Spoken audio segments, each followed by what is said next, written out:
Hi everyone. So welcome to the Coaching Corner podcast and YouTube channel as well.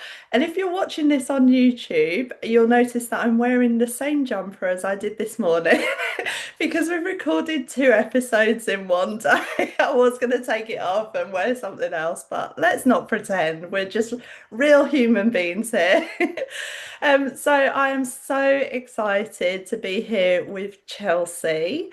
And I said to Chelsea before we started the recording, I'm going to have to look at my list to introduce Chelsea because Chelsea is one of us that, and I say one of us because this is definitely me, who is multi-passionate, who has done so many things. And today we're going to talk about her journey. So I'm just going to list out some of the things. So accounting technician, you'll probably add more to this, Chelsea. An artist, NLP practitioner, spiritual guide, coach, and also a published author, and looking at taking that journey further and going more into writing. So, Chelsea, have I missed anything? Are there things that you haven't told me yet? No, I think that sums me up quite well. The accounting technician was like a previous life of following the shoulds that that you can have sometimes. But yeah, I think spiritual person, writer, artist. Yeah, it sums me up. I love that. And I love that you've mentioned like when you said the shoulds, the things that like we feel like we should do, or maybe someone else has told us to do, or we think that like we need to go down that route because it is so different to everything else that we've got on that list. Like what made you go down that route? Like what was your should? Oh, that's the story. Well, first and foremost, have cerebral palsy, so that has impacted my life quite a lot. Growing up, I was different, and all I ever wanted to be was normal. And one of my biggest goals in life was I wanted to work. Because I was always sort of written off of like, oh, you don't need to work, that's what the benefits system is for. You don't have to do any of that. But all I wanted was to work. So in my mind, I was like, well, I need a job, but I'm limited to what I can do. So what can I do? And my art was part of my life then. But of course, a lot of people have the notion of you can't make money from art. It's not a career. You need a proper job. So I was like, well, okay, I need a desk job. So what career path is going to give me those skills that I can do a desk job? And accountancy was one of them. Now, I've been rubbish at maths my whole life. I still am. So I can't quite believe I've actually got the qualification. Um, and yeah, it was one of the subjects I struggled with the most. And I didn't even get a maths GCSE, but somehow I got through the whole qualification and I did it. Um, and I've sort of come out the other end of all that studying because I love learning. So I actually loved the journey, even though it was quite a tough time for me with the challenges I had. I can't do maths in my head like some people can. Just not naturally there. It doesn't tick that way. Um, so yeah, once I'd sort of come out of that, I landed a job pretty quickly. Um, but then soon started to realize of like, if I've got to do this uphill struggle every single day, Mm. it's just not sustainable, Mm. But people were so proud of me, Mm. and you do get that sort of like people respect you more for being an accountant than they do an artist. So, Okay. so I was getting that more of a respected of like, I was no longer the silly little daydreamer, Mm. with her head in the clouds, which I was as a little girl. Um, I was starting to be respected and it's like, oh, you've got something about you, you're an accounting technician or, going on to be an accountant. So it was that sort of recognition Mm. that I thrive from, but my soul, it that told a different story. It Mm. really did. And And you can see like looking at this list, I'm like, oh my goodness, like that sounds like total opposite extremes of each other. And it's interesting how the recognition, the external things, maybe even like the financial benefits of it can keep us so stuck. But just like when you said it's not your sole purpose, like I just got goosebumps everywhere because I think that is just so important. Like we talk about like those basic level of needs like the finance, the recognition, things like that. But actually, does it light you up? Does it like help you feel fulfilled? Like what changed? Like how did you know that right now's the time to leave that aside and do all of these things, the art, the NLP, spiritual guide, the writing, published author? Like, how did you know that, like, despite all the recognition and everything else that I'm getting from it, actually, this doesn't light me up. This is the way that I want to go. um, I really wish I could tell you it was a story of rainbows and fairies of like, oh yeah, I followed my heart now. It started it started with breakdown number one. So Okay. I became completely burnt out and fatigued, and I was struggling mentally as to why I couldn't keep going. I'd worked so hard and I'd got all through the college, which I love learning. So now I understand why I thrived in college, even though the subject was way off from where my sole purpose was. It was the learning itself. But in the day to day, getting up and just showing up every single day, it burnt me out very, very quickly. And I just remember thinking, there's got to be more to life than this. I know there's more to life. And there was something inside of me that just like wanted to scream. Um, and I was with my beauty therapist at the time, and she told me she'd seen a medium with her mom, and she'd invited her along to the salon. And I'd always wanted to see one because I lost my mum at the age of 11. So I always believed in angels and the afterlife because I knew my mum was there, but I'd never communicated with her as such. And I very nearly bottled it that day. I very nearly didn't go along, but something in me did. And that was my first time with a psychic medium, and what she told me in that room, she could have never have known or never have found on the internet or anything like that. It was very, very specific information that only my mom would have known. So I knew then that there is life beyond the death of the physical body, and she sort of confirmed what I'd already known. I just needed someone to spell it out for me.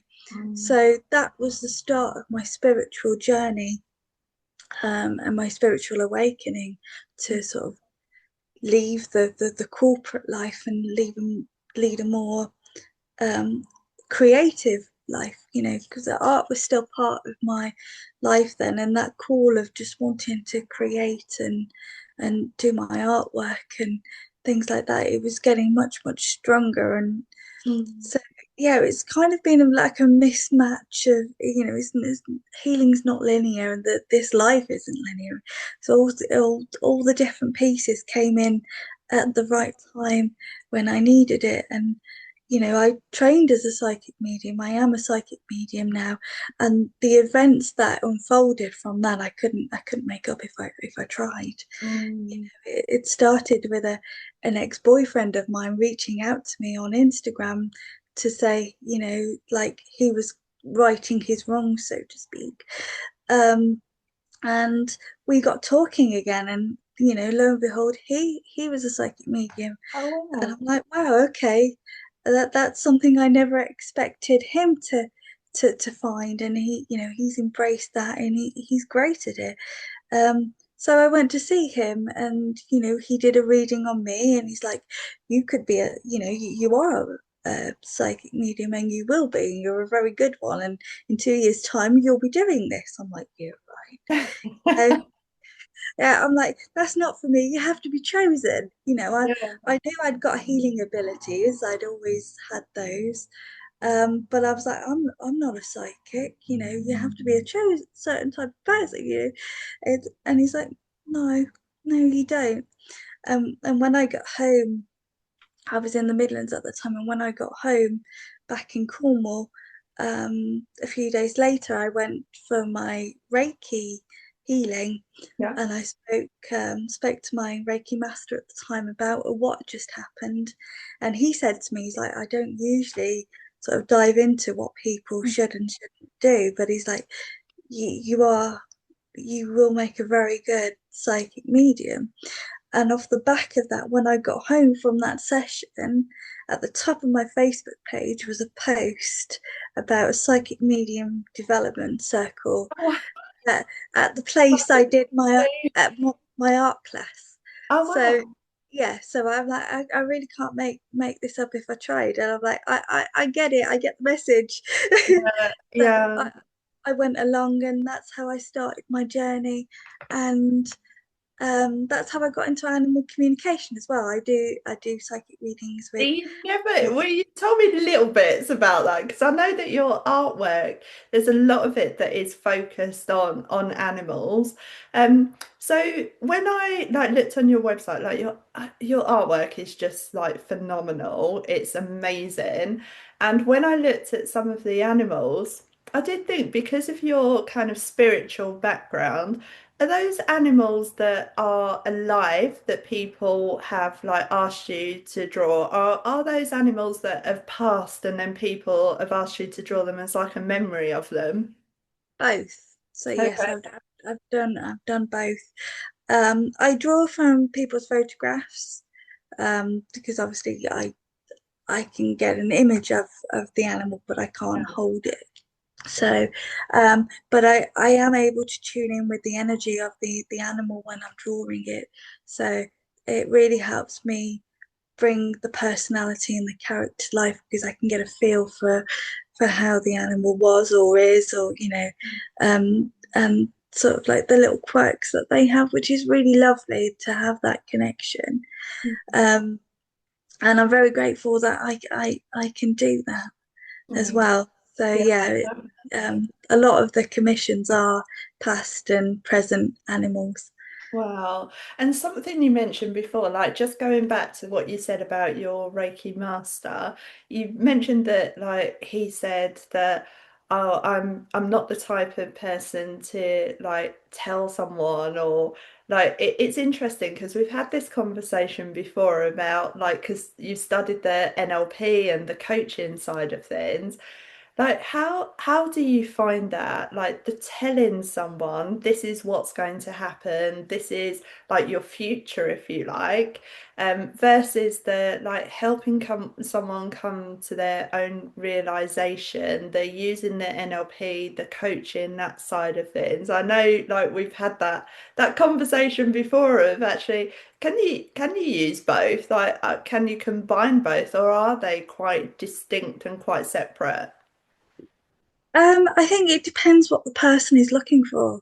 Mm. That's the conclusion I've come to with it, because yeah, I know we have spoken about it, and it's something I've battled with for a while now, having done the psychic side of things for so long, and helping people with that, and then coming across the NLP and seeing the difference between me telling someone their potential, and sometimes that is all somebody needs. They just need that sort of confirmation, um that that they've got that within them, and they can take that and move forward. But sometimes I can get things that people aren't aware of, so it doesn't quite land, as where the NLP helps the person discover it for themselves. Mm. And that's where I've noticed the biggest difference of, like, yeah, I'm talking to someone and they're like, oh yeah, I can take that, I can take, yeah, that makes sense, that makes sense, and then they just go away. Mm. As where, with the NLP, I've noticed, the transformation's almost like there and then for some people. Mm. That light bulb moment, you see it click. Um, and from my own journey as well, having readings with people and being told different things, I've been as guilty as, of that, of like, oh yeah, okay, yeah, yeah, what, yeah, not whatever, but yeah, a little bit of that attitude. It's like, I get it, but Yeah. I'll deal with that some other time. To actually going through the NLP myself and realizing those changes is like, I am the key to all of this. Um, I am the key to my own life, and I think a lot of us look for outside Mm, information and validation and things like that, and especially when we're feeling a bit lost, mm, um, but it can't quite land. absolutely. It doesn't quite hit the spot that you want it to, and Mm, that's because it has to come from yourself. and absolutely. Yeah. and that's the biggest difference that I've noticed, and that's why I've gone to um, go on to do the NLP. I originally was doing it for myself, but I've realized the transformations that you can have with people, and Mm, that's what I ultimately want to do. I want to help people find their way back to themselves, oh, I so they love can that. like be in charge of their own life. For some, for me, I felt like I've wore so many masks over the years of the Mm, accountant, the businesswoman, mm, the artist, the writer, and I'm like, I just want to take all those masks off mm. and just be me. That's so Um, powerful. Yeah, I love that. And something that you said before we started the recording was this, like thinking that and there must be other people out there that might be thinking this, that thinking like I can't do that thing because that is for everyone else. That's not for me. Like, just tell us a bit more about your journey with that. I mean, because you a number one best-selling published author now, like you're taking your writing into all different directions. Like, it literally gives me goosebumps. And just thinking, like, that could be so limiting for people out there to have that mindset of, well, that's for everyone else. I can't be an author. I can't be this person that does all the writing and sells books and things like that. That's just not me. That's everyone else. Like, just tell us a bit about your journey and how you've kind of broken through that to become a number one best-selling author. I know it seems so surreal when you say it as well.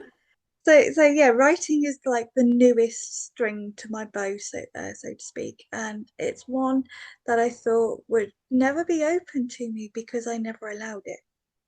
So I, it's always been part of my life, Mm. looking back at different avenues, and even in the workplace, I would happily take on rewriting all the SOPs and the manuals, and because I just loved writing. I loved English essays.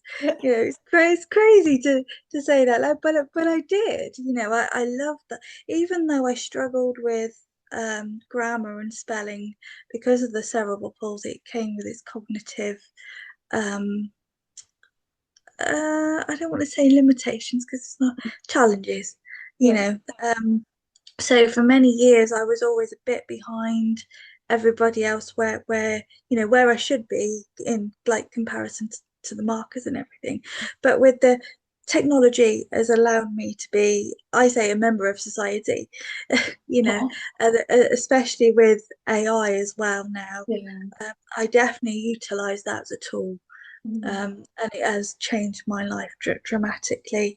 I tell it a lot of what of the content I put through it, but it just helps me polish it up, and it teaches me, that this is, I ask it to don't just do it for me, Mm. show me what you're doing and why, Mm. so I can learn from that. Because you So mentioned that learning is something that lights you up as well. yeah, I've always got some sort of course on the go, whether it's a self-paced course or actual you know um guided course I've always got something on the go, but that's me. I've always been that way. Um, so yeah, writing for me, I always thought it was for other people. I've got close friends who aspired to be authors and who are writing at the moment, and I just felt like, well, that's theirs. I've got my art, I've got my coaching and things like that. I've got other things that I can do. Let them have that. Mm. Um, We were saying it's and so interesting, like that kind of let them have that. Like if I do that, it's like taking something away from someone else rather than seeing on their journey and you're on your own journey. And that might involve writing. It's not taking anything away from other people. It's no, interesting. and actually no, we both do it. We're both on our journey, and yeah, she's in a different direction to me, and it hasn't taken anything away from her at all. If anything, it's opened a whole new world up for me, Mm, and it's been transformational. It really has, because I'm quite emotional, and I'm learning to navigate that emotion now rather than suppressing it. And mm, writing's helping me through that process. It's almost like my emotions got somewhere to live as well as the art. I always say I'm not an emotional artist. I'm not like a Van Gogh, or Winston Churchill used to paint in his depression. yeah. I certainly can't do that. The creativity has to be in a certain space before that can flow. Mm, But with the writing always seems to be there, and it's a constant thing yeah. that I've only just realized that you know that I say I've only just allowed myself to access, I think is the better Because term. it's interesting, you were talking about like before we started the recording about like being a child and that has always been there. It feels like you kind of tapped into what was always there but kind of got hidden along the way. Yeah, definitely. I was doing a bit of a prompt thing with ChatGPT, because soul growth is something I'm very passionate about as well. Sort of digging down into different things to see what comes up. On one of the prompts led me straight back to that little girl in my childhood bedroom, about 6, 7 years old, playing teachers with my stuffed animals. And at that stage, I couldn't read and write very well. Um, Academically, I wasn't there, but my imagination was. Mm.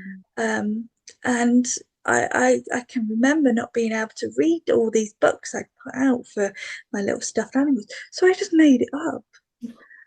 It didn't stop me playing because I couldn't read. And I used to write little stories and little songs. I hadn't got a clue how to write songs. I couldn't spell, but it didn't stop me. And I think that's the bit that I pulled out of that. I just allowed myself to be in my imagination, Mm. as where now as an adult, I'm always thinking practically.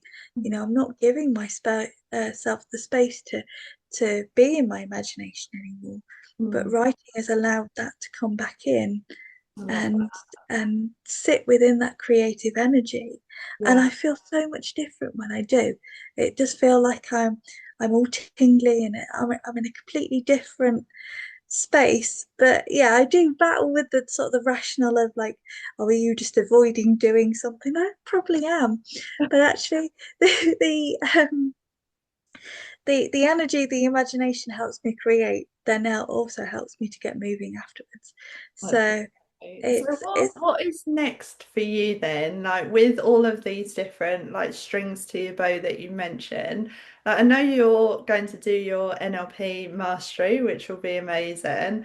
But what like how because often like when you like go on all this business coaching and things like that, they say, oh, you need to specialize in something, like you need to have one person that you're kind of looking at in terms of your ideal client. Like, are you looking to bring all of these together under one umbrella, as in, like, coaching will incorporate all of this, or consulting, or whatever? Or are you going to have, like, just different strings to your bows and offer different services? Like, what's next for you? Can I be completely honest? I'm not 100% sure. And I very nearly didn't show up today because of this. Yeah. And I'm like, I haven't got it all together. I'm like what I've called the messy middle of finding my feet with all my different things and how I want to incorporate everything together. but I've shown up today because of what you said about all these business coaching. Then, you need to have this in place, you need to have that. I really struggle with that, Mm, trying to sort of toe that line and fit that mold. And I mm, know I can't be the only person out there who's feeling overwhelmed with by everyone's way of this is how you do it, mm, which can be great. A lot of the information can be helpful, but I think ultimately, you need to do it yourself, mm. and I need to do it myself, and I don't know how that looks right now. Um, but I do have the vision of bringing it all together in some form. I love helping people. That's always been something I've always done, even from a young age. I've always carried a older head on young shoulders, as they used to say. So that's something that comes quite naturally to me anyway. Um, and I'm exploring art therapy to bring Mm. art into helping people with their nervous system and their belief patterns, and just, helping find their way back to them rather than who they think they should be. And writing, I've done a couple of little writing workshops to help people with their imagination. So I think it'll all come together in its own way, but how that looks right now, I can't tell you. Yeah. But And it's that kind of well, that kind of goes on to like how people can contact you. So you did mention all of this before in the beginning around like you're not here to like offer coaching services or anything like that. You're here so that people can hear the messy middle and what's happening in the messy middle and how you navigate that. So that also that they can know that you have navigated that and they can do that too, but also they can follow your journey along the way. So how can people contact you if they want to know about the messy middle and also about the other side of the messy middle and following your journey to that? So yeah, thank you. I do have a website, which is predominantly my art website, but there's other there's things on there how you can contact me. But I do have social medias, and I have all different social medias for different things. So I do tend to keep it separate. So I've got a Linktree link that I can give you to put to attach with this, and they're all there for you to find me, my author, my psychic medium, and my art pages. They're all there, and yeah, it's like I do offer coaching. I just haven't got the polished little Okay. uh, web page that people say you should have before you go and do these things. It's a work in progress along with everything else. Um, and I will say that about my social medias as well. I try and keep them updated as I can, but I don't post every day. I post when the energy is right, when it's aligned for me. With the cerebral palsy, I have fatigue as well, so I have to navigate health issues as well as passions, and that they can have a bit of a battle between them. So I show up when I can and when I'm authentic. I love that. Otherwise, it's just posting for the sake of posting, and that annoys me. Yeah. Yes. I love it. And so we're coming to an end now. Just one thing came to my mind about like if someone is out there and they're in the messy middle and they're dealing with like chronic fatigue and all of the like multi-passionate, they're getting told all of these things about what they should do or who they should be. What would be like your parting advice or words of like affirmation or whatever it is for someone like that out there? That's a very good question. One of the most powerful affirmations that I've managed to find for myself to bring myself back to myself is two words: I am. Mm, you know and I think when you're in that bit of a lost, messy state, you look for a lot of external mm, things to help you, but actually It's you. You are the key. You are the power. It's bringing yourself back to you, being brave enough to take off those masks and being unapologetically Mm. you. And it's perfectly okay. I love that. Thank you so much, Chelsea. It's been amazing Welcome. speaking Thank you with for you. having me. And we'll put the links and everything. So if you send me the links, then I'll put them in the description. So anyone watching or listening to this can find Chelsea and follow your journey. Thank you, Chelsea. Thank you. It's been a